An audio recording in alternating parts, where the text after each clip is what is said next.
Hello students, you are watching this video in my channel, that is समझो chemistry detail में. Previously I discussed the topics from electrochemistry and solution chapter, but today I have taken coordination compounds from plus 2 and today we will be discussing stereoisomerism. Stereoisomerism के ऊपर आज हम discuss करेंगे. Now isomers क्या है, isomers किसको बोलते हैं, ये आप सबको पता है. Isomers are the compounds which are having same molecular formula but different structures. Now just like the organic compounds, the coordination compounds they also show isomerism, like structural isomerism as well as stereo or space isomerism. Now structural isomerism can be of many types like ionization isomerism, linkage isomerism, coordination isomerism, then solvate or hydrate isomerism.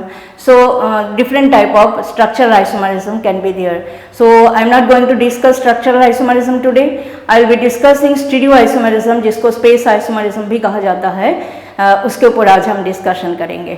Now stereo isomerism, what is this? This arises due to the difference in the position and the arrangement of the ligands around the central metal atom और the ion. आपको पता है कि central metal atom और ion के साथ जो ligands है वो कोऑर्डिनेट कोवैलेंट बॉन्ड फॉर्म करते हैं, और कोऑर्डिनेट कोवैलेंट बॉन्ड फॉर्म करने के बाद उनका जो स्पेस में अरेंजमेंट है around the central metal atom और आयन, कभी कभी न्यूट्रल एटम भी होते हैं और कभी आयन भी होते हैं, तो उसके चारों तरफ में जो अपने आप को वो स्पेस में अरेंज करते हैं लिगेंड्स, तो उसी के ऊपर बेस करके अगर उनका पोजीशन डिफरेंट हो गया है, सेम साइड में आ गए लिगेंड्स, अगर अपोजिट साइड में चले गए, या तो there is plane of symmetry जिसके कारण जो है वो ऑप्टिकल आइसोमरिज्म शो करेगा. So these are the things which we will study in stereo isomerism. So stereo isomerism main चीज यही है कि stereo isomerism arises due to the fact that the ligands they arrange themselves in different positions and their arrangements differ in the space around the central metal atom. That gives rise to the stereoisomerism, जिसको space isomerism भी कहा जाता है. तो stereoisomerism जो है दो type का है. एक को हम बोलते हैं ज्योमेट्रिकल आइसोमरिज्म जिसको सिस ट्रांस आइसोमरिज्म भी कहा जाता है, और एक को हम बोलते हैं optical isomerism. So today's discussion will be on geometrical isomerism, that is cis trans isomerism, and in the next video I will be discussing with you the optical isomerism part. So this video will be for geometrical isomerism. Now geometrical isomerism जिसको cis trans isomerism भी कहा जाता है, उसमें cis और trans क्या है? cis मतलब the same ligands on the same side, adjacent position में अगर same ligands आ गया तो उसको हम cis isomer बोलेंगे, और similar ligands अगर opposite position में आ गया, then diagonally opposite हो गया, तब उसको हम trans isomer कहेंगे. So it is written in the board behind that stereoisomerism जो है it arises due to the different positions and the arrangement of the ligand, जो कि एटम या तो ग्रुप कुछ भी हो सकते हैं in space around the central metal atom और द आयन. एंड स्टीरियोआइसोमरिज्म दो टाइप का है, एक तो ज्योमेट्रिकल आइसोमरिज्म और दूसरा है ऑप्टिकल आइसोमरिज्म. तो आज हम डिस्कस करेंगे ज्योमेट्रिकल आइसोमरिज्म. अब जो कोऑर्डिनेशन नंबर है ये आपको पता है, कोऑर्डिनेशन नंबर क्या है? जो सेंट्रल मेटल एटम या तो आयन जितना कोऑर्डिनेट कोवैलेंट बॉन्ड बनाता है लिगेंड्स के साथ, उसी नंबर को कहा जाता है coordination number. No coordination number अगर 2 या 3 हो तो this type of isomerism will not be there. Coordination number अगर 4 हो तो उसमें दो टाइप का स्ट्रक्चर हो सकते हैं, एक तो है टेट्राहेड्रल स्ट्रक्चर और दूसरा है स्क्वायर प्लानर स्ट्रक्चर. टेट्राहेड्रल अगर ज्योमेट्री है, देन टेट्राहेड्रल ज्योमेट्री में कोई इस टाइप का सीज या तो ट्रांस आइसोमर नहीं बनते हैं, मतलब tetrahedral compounds they do not show geometrical isomerism. Reason क्या है? टेट्राहेड्रल स्ट्रक्चर आपको पता है it is a non planar structure. Non planar structure मतलब if two bonds are on the plane, one bond will be above the plane and one will be below the plane. So that's how it is a non-planar structure, and the angle between the bonds is 109 degree and 28 minute. So ये जो position है ligands का, इसमें आप अगर interchange भी करो जो लिगैंड्स या एटम्स या तो ग्रुप्स जो भी लिगैंड्स है यहाँ पे, अगर उनका पोजीशन को आप इंटरचेंज भी करो तब भी उनके जो पोजीशन में कुछ डिफरेंस नहीं आएगा, मतलब उनको जो है दो लिगैंड को सेम साइड में या तो अपोजिट साइड में नहीं कहा जा सकता है, because the angle will remain always the same, that is 109 degree and 28 minute, so that angle will remain there and इस तरह से एडजेसेंट पोजीशन या तो अपोजिट पोजीशन में हम उनको नहीं बोल सकते हैं, and that's how we say that the relative position of the ligands in case of tetrahedral compounds that is equivalent, and that is why they don't show geometrical isomerism, that means इस terms isomerism ये नहीं show करते हैं। Now coordination number 4 में एक और type का geometry possible है जिसको हम बोलते हैं square planar geometry. Now square planar geometry क्या है? It is coplanar, the ligands will be in the same plane with the central metal atom or the ligand, and the hybridization you all know that if it is square planar geometry then the hybridization is dsp2 hybridization, and if it is tetrahedral then you all know it is sp3 hybridization. So square planar जो compounds है they show geometrical isomerism, that means cis trans isomerism उनके case में possible है। So one by one I will be taking the cases and I will teach you the trick how you can find out that how many geometrical isomers are possible in a particular compound in case of both square planar compounds and the octahedral compounds। तो पहले हम लेते हैं square planar complexes जिसमें dsp2 hybridization है and square planar मतलब एक square है, उसके चारों तरफ में 4 ligand है 90 डिग्री एंगल में। So let's see that. So first type is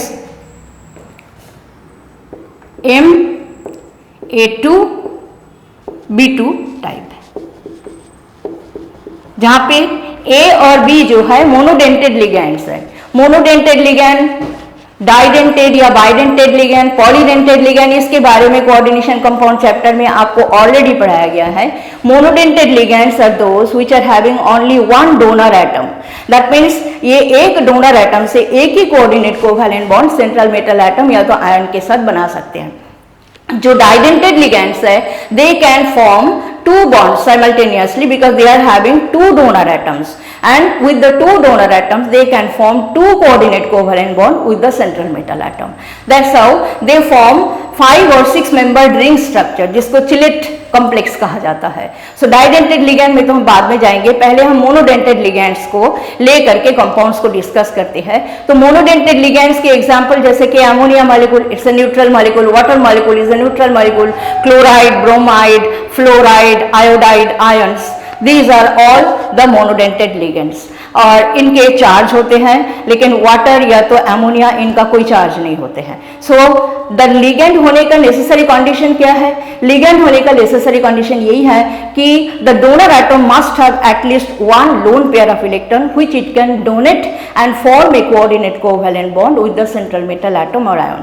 आपको पता है कि नॉर्मल जो कोवैलेंट बॉन्ड फॉर्म होते हैं उसमें सपोज कि A और B दोनों के बीच में एक कोवैलेंट बॉन्ड जब बनेगा तो one bond means one pair of electron, so both the atoms A and B they will contribute one electron and one bond will be formed. But in case it is a coordinate covalent bond, it is also a kind of covalent bond only, but the lone pair will come from one atom only, not from two atoms. One atom will just act as the acceptor and the other one will act as the donor. So suppose B is having a lone pair of electron and it can donate it and दोनों ही जो है इसको share करेगा।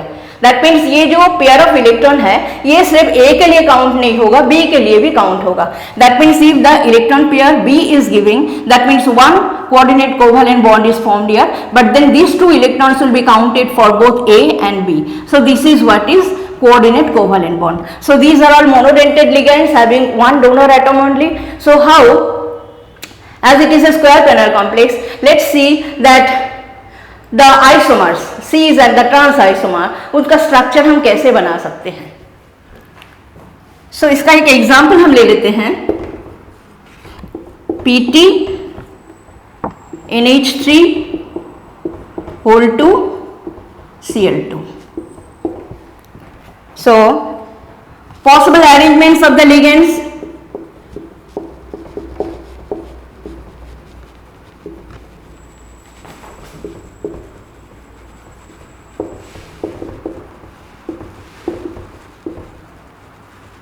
क्या क्या हो सकते हैं? 2 A है 2 B है, सो 2 A हैं और 2 B हैं. So the possible arrangements will be AA, BB, and one more arrangement can be there, AB, AB. यही 2 अरेंजमेंट हो सकते हैं. So let's draw the structure. अगर आप NH3 को A मान लो और Cl को B मान लो तो ये आपका प्लैटिनम हाई central metal ion. So AABB पहला स्ट्रक्चर हम बना रहे हैं.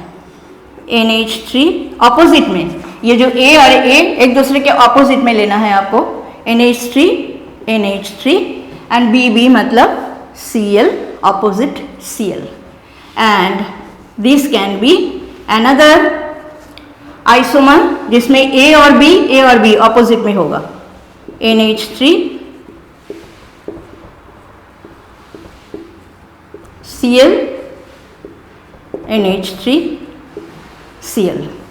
So these are the 2 geometrical isomers. In this case we will write that as there can be 2 possible arrangements of the ligands, so geometrical isomers will be 2.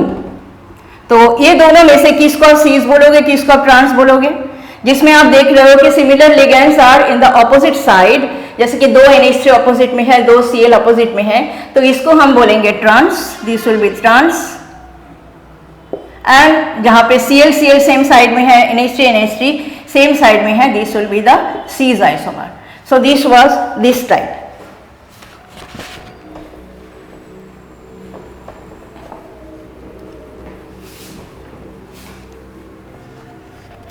Next type is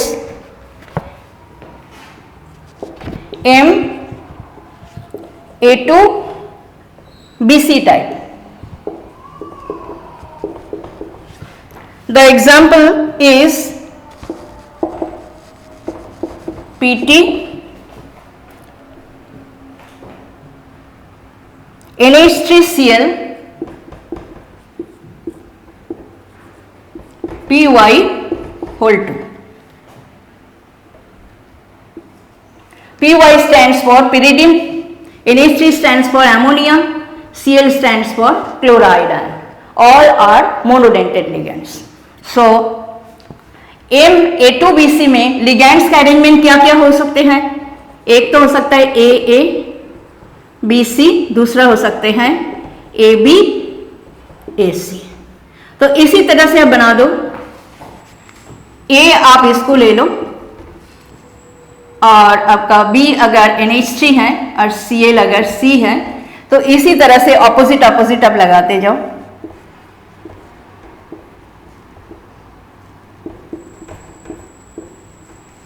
तो AA that means PY opposite PY, और उसके बाद BC, तो B आपका NH3 है, C आपका Cl है.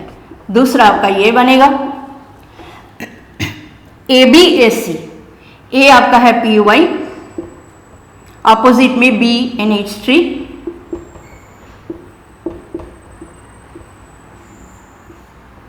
और AC. A कौन सा है? PY, और ऑपोजिट में है Cl. तो ये आपका ABAC वाला अरेंजमेंट में ये आपको 2 मिला. सो GI कितना हो गया? GI मतलब geometrical isomer will be 2. So this is how we have done this. Next is another type,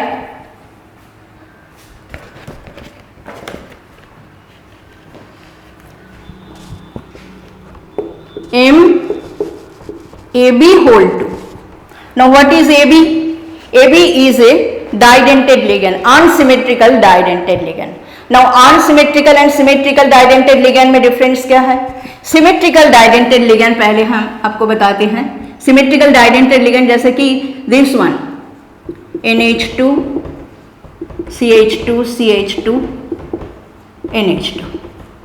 N is having a lone pair of electrons, so it is a didentate ligand. There are 2 nitrogen atoms and each nitrogen atom is having a lone pair of electron which it can donate to the central metal atom or ion and form a coordinate covalent bond. Now why it is a symmetrical didentate ligand? Because it has got a plane of symmetry. अगर आप इसमें इस तरह से एक plane को पास करो then it divides the whole molecule into two equal halves. तो ये हब और ये हब दोनों जो है इक्विवेलेंट है, that's why it is considered as a symmetrical didentate ligand. Another one C2O4-2 ion oxalate ion, जिसका स्ट्रक्चर हम ऐसे लिखते हैं C double bond O, O minus, C double bond O, O minus. Here oxygen atom is a donor atom and it is carrying two charge, -2 charge, and it is also a symmetrical didentate ligand. But now we are talking about unsymmetrical didentate ligand जो कि AB है. उसका एक example है glycinate ion. Glycinate ion. Now glycinate ion क्या है? What is its formula?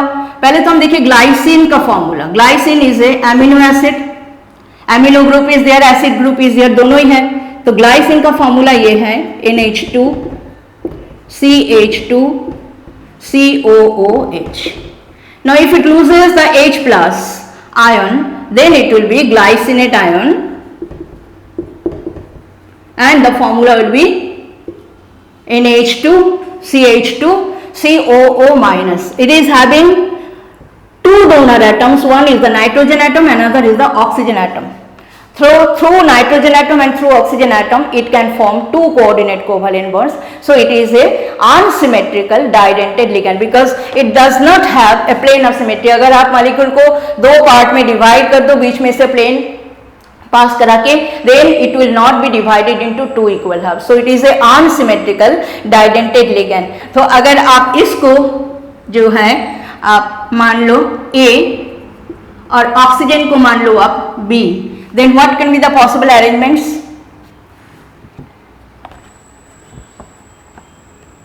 AB2 है, that means we can write it as AB और दूसरा हम लिख सकते हैं कॉम्बिनेशन AB BA. इसके अलावा कुछ नहीं हो सकता. So geometrical isomers will be 2 in number. So let's draw the structure.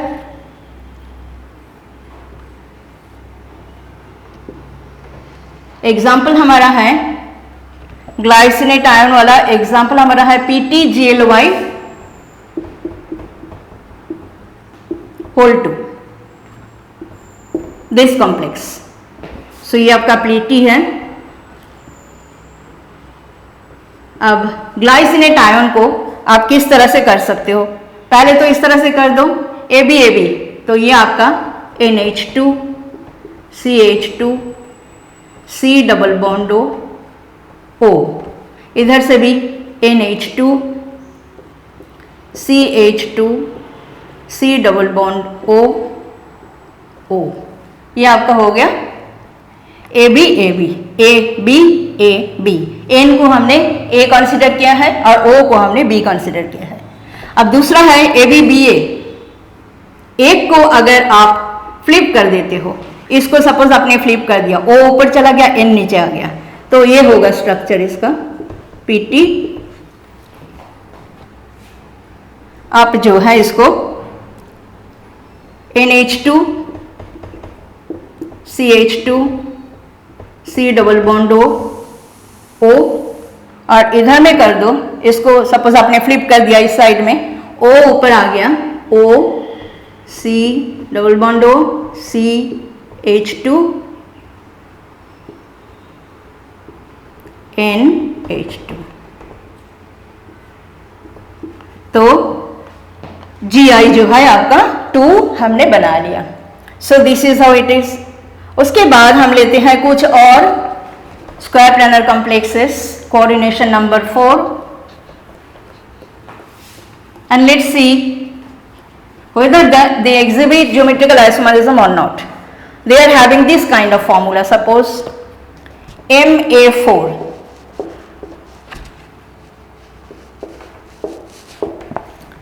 MA3B,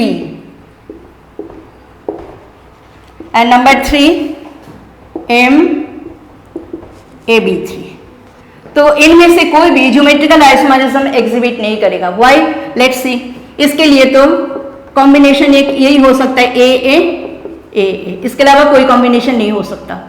इसके लिए क्या हो सकता है? ए ए ए बी। तो आप बी और ए को आगे पीछे कर दो, उसमें कोई मतलब नहीं बनता। इसके साथ बी को जोड़ दो, इसके साथ जोड़ दो, एक कॉम्बिनेशन यही आएगा बार बार, ए ए A B.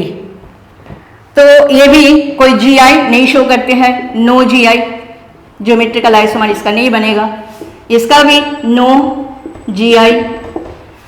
A B three में भी वही बात है, ए बी बी बी, और कोई कॉम्बिनेशन नहीं हो सकता। इस ए को इस बी के साथ जोड़ दो, वही बी बी आ जाएगा। तो ए बी बी बी के अलावा कोई और कॉम्बिनेशन नहीं हो सकता। सो नो जी आई। सो इनका तो नहीं हो सकता। Now we will take this formula M A B C D, 4 different ligands है। तो इसके लिए क्या क्या कॉम्बिनेशन हो सकते हैं? Possible arrangements of the ligands,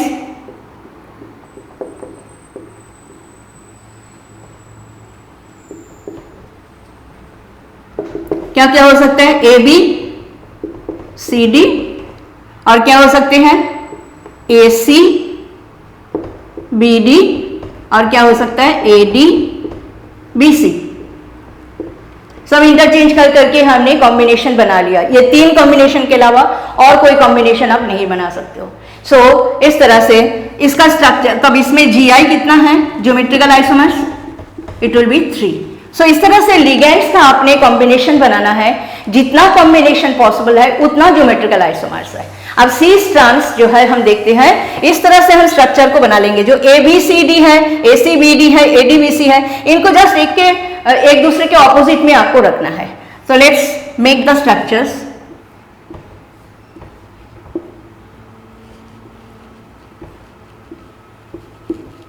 दूसरा ये, तीसरा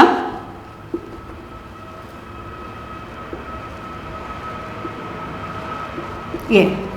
तो पहले हम बनाते हैं A B C D. A opposite में रखो बी को, सी ऑपोजिट में रखो डी को, एक ये बन गया। दूसरा ए सी बी डी, ये ए के ऑपोजिट सी, बी के ऑपोजिट डी। तीसरा है ए के ऑपोजिट डी और बी के ऑपोजिट सी। तो देखो इसमें सीज और ट्रांस अगर हमें बताना है तो हमें क्या करना पड़ेगा? आप कोई भी 2 को ले लो। जैसे कि अगर हम ए और बी को लेते हैं तो हम देखते हैं कि इसमें और इसमें ए बी जो है सेम साइड में है। बस ये एक कंपाउंड है जिसमें ए बी ऑपोजिट साइड में है। तो this will be trans and this 2 will be cis. अगर आप ए सी को ले लो तो ए सी इसमें सेम साइड में है, ए सी इसमें भी सेम साइड में है, और ए सी जो है इसमें ऑपोजिट साइड में है। तो ये एक ट्रांस हो गया। ए डी को लेकर के भी इसमें और इसमें सेम साइड में है, लेकिन इसमें जो है ए डी ऑपोजिट में है। तो there are 2 cis and 1 trans isomer. तो ये है आपका इस टाइप का जो है आइसोमर कंपाउंड में आइसोमर्स। तो अगर आप ए बी को लेकर के लिखते हो, this will be trans and this will be cis and this is also cis. So ये हो गया स्क्वायर प्लानर कंपाउंड, यहाँ पे हमारा खत्म हो गया। अब हम लेते हैं ऑक्टाहेड्रल कॉम्प्लेक्सेस को। ऑक्टाहेड्रल कॉम्प्लेक्स मतलब what is the coordination number? The coordination number is 6। So octahedral complexes में कोऑर्डिनेशन नंबर जो है 6 है। तो अब हम ऑक्टाहेड्रल कॉम्प्लेक्स को लेकर के देखेंगे कि डिफरेंट टाइप का कंपाउंड्स कितना हो सकते हैं and how many geometrical isomers they will exhibit, they will form. So octahedral complexes, coordination number 6। सो पहले हम लेते हैं ये कंपाउंड्स MA6, MA5B, MA3B2C। एक एक करके हम देखते हैं। MA6 इसमें जो लिगैंड्स के अरेंजमेंट क्या हो सकते हैं, ए जो है 6A है, तो इसका अरेंजमेंट एक ही हो सकता है AA and AA. So no other arrangement is possible, so no geometrical isomer. So this one is done. इसमें क्या हो सकता है, AA and AB. इसके अलावा कुछ नहीं हो सकता, AA and AB. तो इसमें भी नो GI. तो पॉसिबल अरेंजमेंट्स अगर एक से ज्यादा हो तभी जाकर के ज्योमेट्रिकल आइसोमर्स बनेंगे. अगर पॉसिबल अरेंजमेंट एक से ज्यादा नहीं हो सकता है, in that case geometrical isomers will not be there. Now it is this one. तो इसको हम कैसे कर सकते हैं, A3B2C. तो इसमें देखो 3A है, 2B है और 1C है. तो पहले ये कॉम्बिनेशन बना लो. Number 1 AA AB BC. Number 2 AA AC BB. Number 3 AB AB AC. ये 3 कॉम्बिनेशन पॉसिबल है. दैट मीन्स ज्योमेट्रिकल आइसोमर्स कितने होंगे, 3. अब इनका स्ट्रक्चर आप बना के देख लो. ऑपोजिट में आपको रखना है जो जो कॉम्बिनेशन आपने बनाया है. तो ये 3 स्ट्रक्चर इसका है. ऑक्टाहेड्रल मतलब एक स्क्वायर होगा,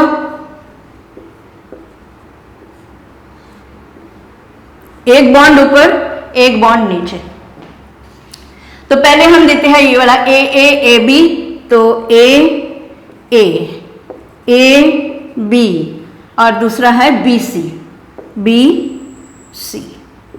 ये है second M AA AC AA AC and BB BB. तो ये आपका दूसरा ज्योमेट्रिकल आइसोमर है. तीसरा ज्योमेट्रिकल आइसोमर आपका ये है AB. अपोजिट में रखो AB और AC. सो ये जो आपका 3 आइसोमर्स बने ज्योमेट्रिकल आइसोमर्स, इसमें जो है C's 2 होंगे और एक ट्रांस. जैसे कि अगर आप B2 है, B के रेस्पेक्ट में ही आप बोल सकते हो C's और ट्रांस. ये पर्टिकुलर जो स्ट्रक्चर है इसमें आप देख रहे हो 2B जो है एक दूसरे के ऑपोजिट में है. सो इसको आप ट्रांस बोलो. और इसमें भी एक साइड में एडजेसेंट साइड में है, इसके भी एडजेसेंट साइड में है. तो ये भी C's है और ये भी C's है. सो ये आपका 3 ज्योमेट्रिकल आइसोमर्स इस केस में बने. तो इसके बाद हम चलते हैं MA3B2C हो गया हमारा. उसके बाद हम चलते हैं MA4B2 में.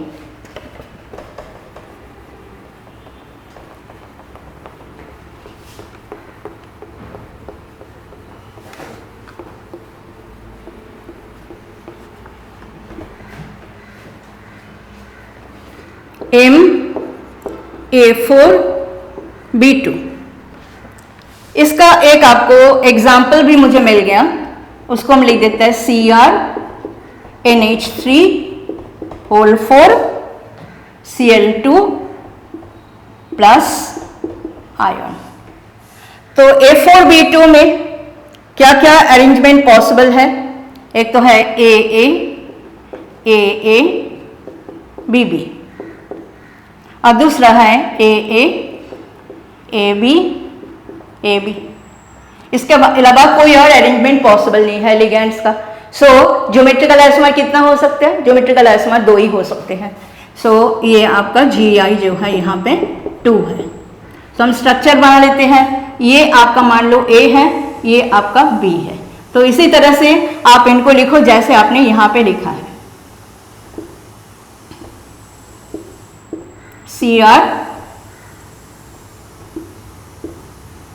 ये दूसरा,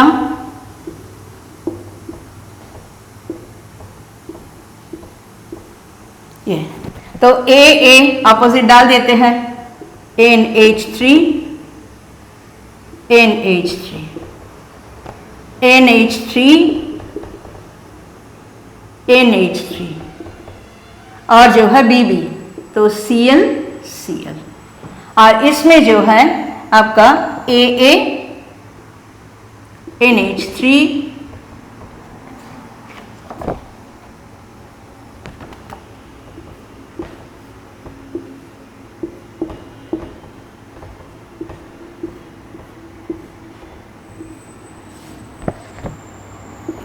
NH3 NH3 AB NH3 Cl और AB NH3 Cl। तो ये आप देख रहे हो दो क्लोरीन एक दूसरे के ऑपोजिट में है, this will be trans, and दो क्लोरीन यहाँ पे सेम साइड में है, ये और ये, तो ये आपका हो जाएगा सीस। सो दो ज्योमेट्रिकल आइसोमर इसमें हो गया।